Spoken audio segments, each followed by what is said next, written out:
सारण की धरती से राकेश सांडिल का एक बार पुनः नमस्कार है। बंधु, मैंने 26 तारीख को वीडियो में बोला था कि आप लोग 4206 और 4207 पर कोर्ट का रुख कीजिए। बहुत से लोगों को नागवार गुजरा था, बहुत से लोगों ने उस पर कमेंट भी किया था। आखिर सब लोग कोर्ट की शरण में गए, सद्बुद्धि जगी। समझना चाहिए कि मैंने क्यों बोला था, क्या उसमें मैंने देखा था। भविष्य में आपको उस पत्र को चैलेंज करने से, कोर्ट में जाने से क्या क्या फ़ायदा दिखेगा, ये फ़ायदा आपको नज़र आ गया होगा। जो लोग कोर्ट में गए हैं, बहुत से लोग उसमें कोर्ट में गए हैं, कई केस हो चुका है, कई केस प्रोसेस में है, कई संगठन के तरफ से हुआ है, कई लोग पर्सनल केस में भी गए हुए हैं, कुछ और उस पर केस होगा। आखिर उसमें कुछ था नहीं तो मैंने यूँ ही नहीं बोला था। मैं बहुत बड़े विद्वान नहीं हूँ, विद्या पर आधिपत्य आज तक भगवान भी अवतार लेकर के आए, वे भी पूर्ण ज्ञानी नहीं हो चुके थे, तो हम किस खेत की मूली हैं। खैर, उस पर चर्चा हमको नहीं करना है। और एक बात मैं और आपसे आग्रह कर देना चाहता हूं कि मैं वीडियो पर आता हूं, आप लोग के कुछ बंधु हैं जिनके प्रेम बस आता हूं, कुछ नज़र आता है तो मैं बोल देता हूं। मेरा ये कतिपय उद्देश्य नहीं है कि मैं बहुत बड़ा नेता बन जाऊं बोलने से, और मैं पहले भी बोल चुका हूं कि आप केस लड़िए नहीं लड़िए, इससे हमको कोई मतलब नहीं है। आप ही चाहिएगा कि मैं केस लड़ूं आगे चल कर के, ये मेरे बस की चीज़ नहीं है। मैं बार बार कहता हूं कि मैं नेता बन जाऊं, संगठन बना लूं, संघ बना लूं, चंदा वसूल लूं, ये मेरे बस का चीज़ नहीं है। मैं उस लाइन का आदमी नहीं हूं। बस मुझे नज़र आ रहा है कि नहीं, कहीं आपको जो पूर्व में आप लोगों ने गलतियां की है उस पर मैं आगाह करने के लिए आता हूं। बाकी आप जानिए, आपका काम जानिए। जिसको जो कमेंट करना है मेरे ऊपर करवे करेगा, क्योंकि उसका स्वभाव है। आगे आइए, एक चीज़ और मुझे नज़र आ गया जिस पर मैं 10-12 दिन के बाद वीडियो बनाने आया हूं। ये भी मैं बार बार कहता हूं कि मैं व्यू के उद्देश्य से वीडियो नहीं बनाता हूं, इससे मेरा रूटीन नहीं चलता है। 3-4 दिन से आपके 3-4 साथी परेशान किए हुए थे, तो पुनः मैं आया हूँ। आज मैं मुद्दा लेकर के आया हूँ EPFO। EPFO एक बहुत ही गंभीर मुद्दा है, जिस पर मैं 4 से 5 महीना पहले आपको इशारा किया था, जब लखनलाल निषाद के केस में सरकार ने LPA वापस लिया था। तो ऐसी बात नहीं है कि मैं लखनलाल निषाद के मूल आदेश को नहीं पढ़ा था, LPA के मैटर को भी नहीं पढ़ा था। मैं जानता था कि वे आदेश गोल मटोल किया गया है, उतना स्पष्ट नहीं है।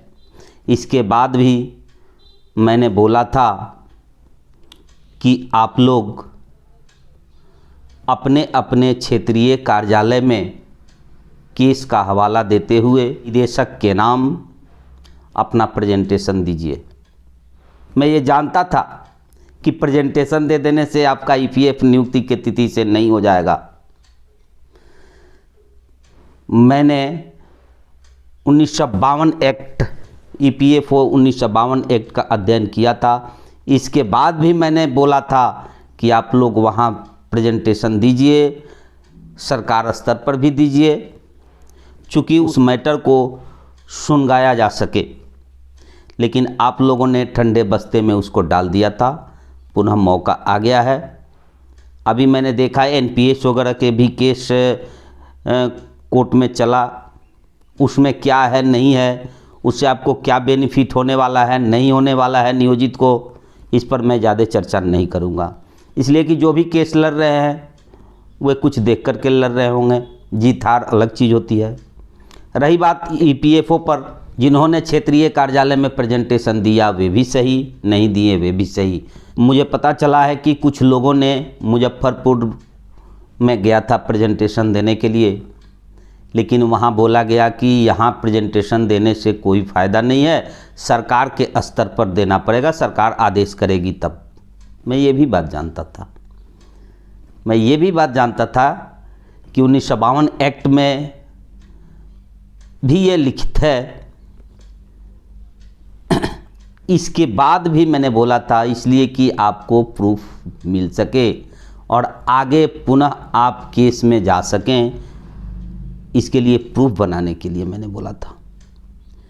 मुझे पता चला है कि कुछ वैशाली के लोगों ने मुजफ्फरपुर में अपना रिप्रेजेंटेशन देने के लिए पहुंचा हुआ था, उनको बोल दिया गया है। मुझे उनसे आग्रह है कि अगर कोई रिप्रेजेंटेशन दिए हों, उसका रिसीविंग रखे हों लिखित में, तो उपलब्ध कराइए आप लोग, चूंकि वे बहुत बड़ा हथियार हो सकता है। अगर मौखिक हुआ है, ईपीएफओ ऑफिस ने अगर ये बोला है कि ये सरकार के पास जाना चाहिए, सरकार को रिप्रेजेंट कीजिए, तो ये तो ऑफिस को लिखित में देना चाहिए, लेकिन सुनने में आ रहा है कि उन्होंने लिखित में नहीं दिया है, मौखिक ही बोला है। ठीक है, मौखिक बोला है, सही बात है। आपका अगला कदम होना चाहिए कि आप लोग में से सब लोग नहीं, कुछ लोग जो जानते हों, जो कर लेने के लिए सक्षम हों, आप लोग से आग्रह है कि लखनलाल निषाद का केस है 22-335/2019। फिर से सुन लीजिए, 22-335/2019। इसका आप लोग ऑनलाइन किसी भी साइबर कैफ़े से ऑर्डर निकलवा लीजिए। दूसरा का है LPA जो है 676/2021। एक बार पुनः सुन लीजिए, 676/2021। ये दोनों का कॉपी आप लोग निकलवाइए। और अगर ईपीएफओ ऑफिस लिखित में नहीं बोल रहा है कि सरकार से मिलिए, उस परिस्थिति में आप कहीं जाने की ज़रूरत नहीं है। आप कुछ लोग जानकार होंगे कंप्यूटर के या साइबर वगैरह के, आप लोग ऑनलाइन अपना रिप्रेजेंट दीजिए। न सिर्फ क्षेत्रीय कार्यालय को, बिहार में संभवतः पटना, भागलपुर और मुजफ्फरपुर में क्षेत्रीय कार्यालय है। क्षेत्रीय कार्यालय के कमिश्नर के नाम से।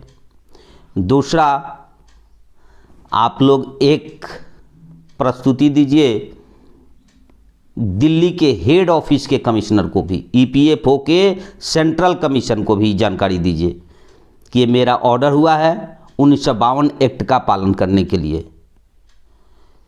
तीसरा का, शिक्षा विभाग के ACS के नाम से भी ऑनलाइन ही भेज दीजिए। क्या जवाब देता है ईपीएफ में, तो मिलेगा नहीं मिलेगा उससे मतलब नहीं है।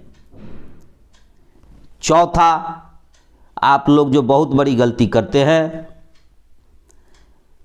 फ्री छोड़ देते हैं। चूंकि आप पंचायती राज विभाग से हैं, आप पंचायती राज विभाग के सचिव को भी नहीं छोड़िए, उनको भी लपेटा में लीजिए, चूंकि आप कर्मचारी उनके हैं। पंचायती राज विभाग के सचिव के नाम से भी 4 जगह आप लोग रिप्रेजेंट कीजिए और ये डॉक्यूमेंट्स तैयार कीजिए। सबसे पहले इस पर बातें हुई है, रात में 4-5 आदमी लाइन फटते हैं, हमसे बातें हुई है, यही प्लान बना हुआ है। 15 जनवरी खरमास बीतने के बाद इस पर ज़बरदस्त केस होगा और रणनीति के साथ केस होगा। तब तक आप लोग ये प्रोसेस कुछ अपनाइए सक्रिय होकर के, चूँकि प्रूफ कागज़ पर लड़ाई लड़ा जाता है। आपका केस हुआ, LPA गई, सरकार अपने घर बैठी है, आप अपने घर बैठे हैं, ईपीएफ ऑफिस अपने घर बैठी है, उससे कुछ होने जाने वाला नहीं है। परेशानी तो झेलना पड़ेगा। आप लोग सबसे पहले ये प्रूफ तैयार कीजिए, आपको जवाब मिले। निश्चित ही आप लोग के अगर ऑनलाइन भेजते हैं तो ऑनलाइन कुछ ना कुछ जवाब आना चाहिए। यहाँ से नहीं आएगा तो सेंट्रल ईपीएफ ऑफिस से आपको जवाब मिलेगा, उसका कॉपी रहेगा। पंचायती राज विभाग के सचिव के नाम से लिखिए, उनका भी आएगा। शिक्षा विभाग के एसीएस के नाम से लिखिए, उनका भी आएगा। क्षेत्रीय कार्यालय के यहाँ डॉक्यूमेंट्स एक जगह कीजिए और सीधे इसके बाद कोर्ट में आप लोग केस कीजिए। कोर्ट में केस ये कीजिए चूँकि सरकार आपको एक जगह फंसा चुकी है। संभवतः 1/9/2020 से आपको ईपीएफ का लाभ दे रही है और सरकार ये बोली थी कि सबकी नियुक्ति तिथि यहीं से भरना है। सरकार आपको गफलत में डाली है उस दिन। जैसे विशिष्ट शिक्षकों के मामले में 1/1/25 नियुक्ति तिथि कर दी है। लाख प्रयास करके ये लोग मूड़ी पटक के रह जाएंगे, इनको पीछे से नहीं मिलेगा क्योंकि इनकी नियुक्ति से नहीं हो गई है। लेकिन आपकी नियुक्ति नहीं है, सरकार ने आपके साथ धोखाबाजी किया है, उस समय ये लोग पकड़ नहीं पाए हैं। तो अब चल कर के आपको अच्छा लगे मेरा सुझाव तो आप कीजिएगा। आप अपनी नियुक्ति तिथि हर हाल में वही दिखाइएगा, वही विज्ञप्ति दिखाइएगा जो 3-5 वाले शिक्षा मित्र में जो विज्ञप्ति है और 3-5 वाले का नियुक्ति तिथि जहाँ से है आप लोग अपने केस में उसका जिक्र कीजिएगा। ये नहीं, ये केस जो होगा सिर्फ ईपीएफ के उद्देश्य से नहीं होगा। ये केस अगला जो होगा ये ओल्ड पेंशन स्कीम लागू कराने के उद्देश्य से भी ये केस होगा। इसी में आपका प्रूफ बनेगा। आप उस दिन से अपने नियुक्ति और अपने विज्ञप्ति की चर्चा इस केस में कीजिएगा और कोर्ट में ये सिद्ध कर देना है वास्तविक बातें। इस बहस में वकील ये सिद्ध कर देगा कि इनकी नियुक्ति फलाने फलाने विज्ञप्ति के आधार पर नियोजित नहीं, उससे पहले भी शिक्षा मित्र के रूप में 3-5 से हुई है। और आगे चल कर के सरकार जो आपको मूर्ख बना दी है, 1952 एक्ट में ये है 26C के तहत कि मूल वेतन पर नियुक्ति की तिथि से ईपीएफ की कटौती की जाएगी। वही सरकार एक डेट जो है आपको 1/9/2020 अंकित करा करके सरकार अभी तक कूद रही है, उसी में लपेटा में सरकार को लेना है। इसके लिए सरकार जा कर के पस्त हो जाएगी। वहाँ आपके पास दूसरा हथियार है। रातें हमसे चर्चा हो रही थी रवीश जी की। रवीश जी ने बार बार 2020 नियमावली को चैलेंज करने के लिए 1530/1/7/2015 को जिससे आपको वेतनमान मिला हुआ था, लेटर 1530 था, उसको लेकर के बार बार उस पर जोर दे रहे थे।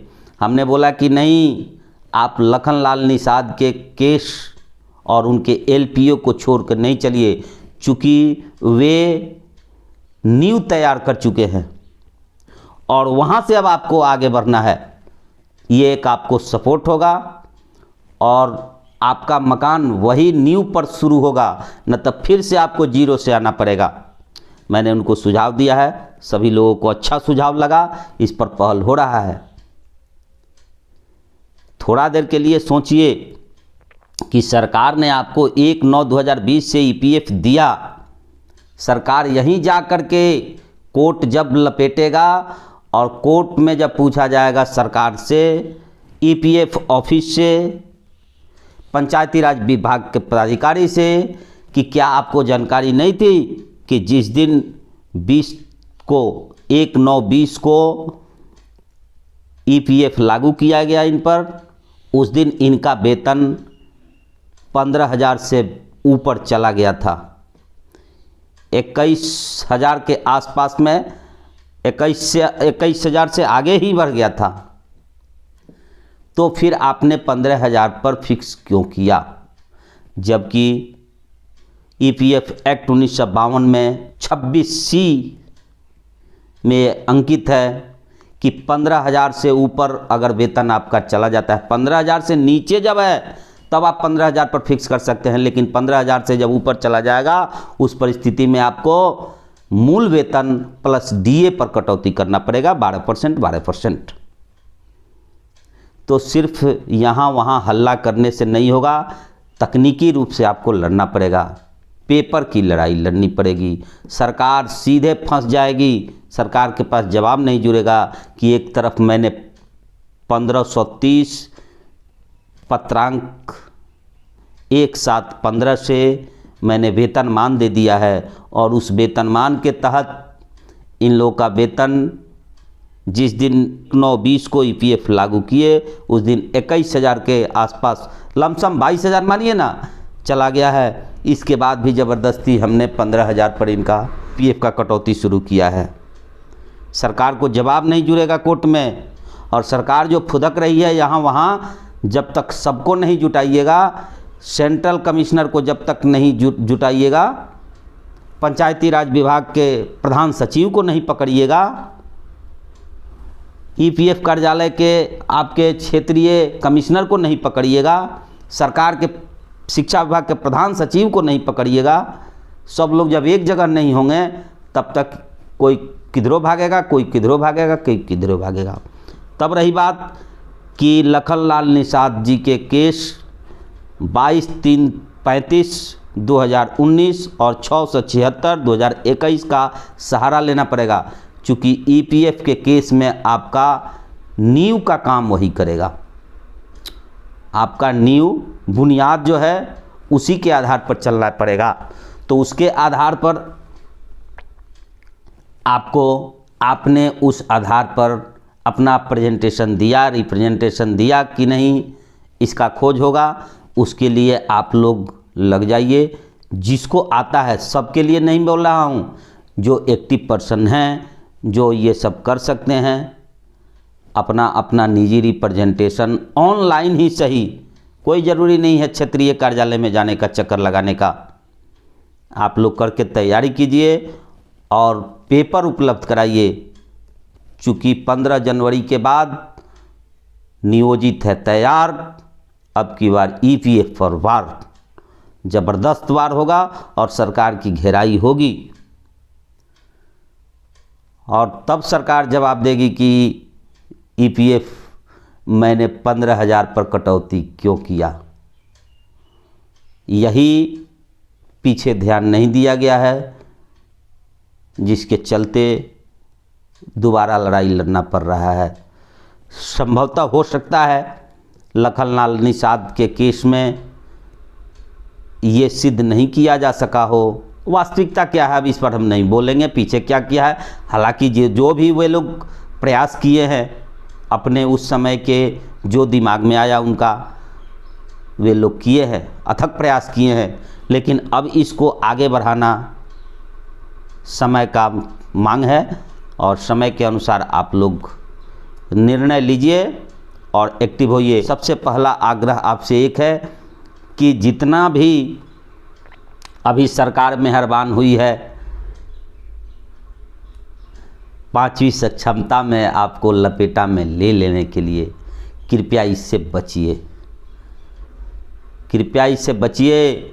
बहुत से लोग तो ऐसे भी हैं नियोजित शिक्षक जो सिर्फ ये देख रहे हैं कि उनका वेतन 31,670 हो गया और हमारा 31,420 है, 300 उनका बढ़ गया। अरे भैया मेरे, एक बार आप सोचे हैं कि सरकार उनको सब बना दी, उनको हो सकता है कि नया नया कई विभाग सरकार गठन में हो रहा है, किसी विभाग का मंत्री बना दे, उससे आपको क्या लेना देना है। आप धरातल पर देखिए, सब दे दी तो 31,420 क्यों नहीं दी कि 200-300 रुपया बढ़ा करके 31,670 दे रही है। कभी सोचें आप? इसलिए कि 31,420 वेतनमान की श्रेणी में आता है और 31,670 वेतनमान नहीं है, नियत वेतन है। और जो ये नहीं समझ सकते हैं कि वेतनमान क्या चीज़ है, ग्रेड पे क्या है, पे स्केल क्या है, जिसका फ़ायदा आगे भविष्य में क्या आपको मिलेगा, उनके लिए मैं नहीं कह रहा हूँ। उनको कितना हूँ समझा दिया जाए, 10-11 महीना से समझाइए न रहे हम लोग, इसके बाद भी वे लोग लपकिए रहे हैं। एक मैडम मेरे पास फ़ोन की थी कि उन लोगों को एरियर मिल रहा है, हम लोग को एरियर नहीं मिलेगा। हम बोले कि आपका एरियर बाकी है का? अतः हम लोग को एरियर मिला कहाँ है कि उन लोग को 1-1 लाख रुपया एरियर मिल रहा है, उसमें से हम लोग को नहीं मिलेगा कुछ। अरे भैया, एरियर उनका मिल रहा है, उसमें से आपको शेयर मिलेगा। जो इतना तक नहीं सोच सकता है, जिनका सोच ये है, अरे भाई आपको फूल मिल रहा था, आपका बकाया नहीं था, तो आपको क्या मिलेगा? उनका काट के मिल रहा था, हो सकता है अभी मिला है कि नहीं मिला है, कि मिलेगा कि नहीं मिलेगा, यह हमको जानकारी नहीं है। लेकिन उनके एरियर में से आपको कैसा हिस्सा चाहिए भाई? ऐसे ऐसे भी लोग डिस्टर्ब करते हैं जो यहाँ तक भी नहीं सोचते हैं। मैं उनकी बात नहीं कर रहा हूँ। जो लोग समझ रहे हैं वे लोग सतर्क रहें, सक्रिय रहें। किसी भी परिस्थिति में आप नियोजन इकाई छोड़ने का नहीं सोचें। सरकार बहुत रणनीति के साथ काम कर रही है, पीछे का आपका एक एक चीज़ कुतरने के फेरा में है, और लगभग विशिष्ट लोगों का कुतर चुकी है, भले समझ में आ रहा हो चाहे नहीं आ रहा हो। अभी चूँकि आप बचे हुए हैं, आपको भी फंसा लेना है, इसलिए तरह तरह का हथकंडा अपनाया जा रहा है। शिक्षा विभाग के द्वारा, सरकार के द्वारा लालच दिया जा रहा है, जिससे आप सतर्क रहिए। अभी भी आपकी संख्या 1,25,000 से 30,000 के आसपास है, जिसको 77,000 दिखाया जा रहा है। ये गलत है, ये गलत आंकड़ा है। आप लोग हिम्मत नहीं आ रही है। अगर सभी जो लोग विशिष्ट बने हैं, विशिष्ट की छोड़िए, TRE 1 से ही अगर जो लोग नियोजित शिक्षक BPSC के चलते जो चले गए, उसी समय अवॉइड किए होते तो सरकार इतना बड़ा जाल नहीं बुनती। लेकिन जो लोग समझ चुके हैं वे लोग कम से कम डट के रहें। आपको अंत तक सरकार को झुका देना है, और सरकार झुकेगी, ये मेरा अनुमान है। अनुमान ही नहीं, इसको दृढ़ विश्वास कहिए कि सरकार को झुकना पड़ेगा। कब तक फुदकेगी, कब तक भागेगी आपसे? रही बात, कुछ लोग ये भी कहते हैं कि कई केसों का निर्णय आया, कुछ नहीं कर रही है। अरे नहीं कर रही है भाई, कब तक नहीं करेगी? जब तक आपको सक्षमता के जाल में फंसाने का समय, तब तक कन्नी काट रही है, भाग रही है। एक ऐसा भी समय आता है कि कोर्ट बड़ी वारंट निकाल देगा, उस समय सरकार क्या करेगी? इस पर भी विचार कीजिए। कोर्ट के पास बहुत बड़ा पावर होता है। कोर्ट संविधान से बढ़ के सरकार नहीं है। इसलिए आप आशा की किरण जगाए रहिए और लड़ते रहिए। बस इन्हीं शब्दों के साथ एक बार पुनः याद दिलाता हूं कि आप EPFO वाले केस में सक्रिय हो जाइए, और जो भी डॉक्यूमेंट्स प्रूफ जो है उसको तैयार कीजिए, और 15 जनवरी के बाद EPFO पर एक ज़बरदस्त वार होगा। बस इन्हीं शब्दों के साथ वाणी को विराम देता हूं। नमस्कार।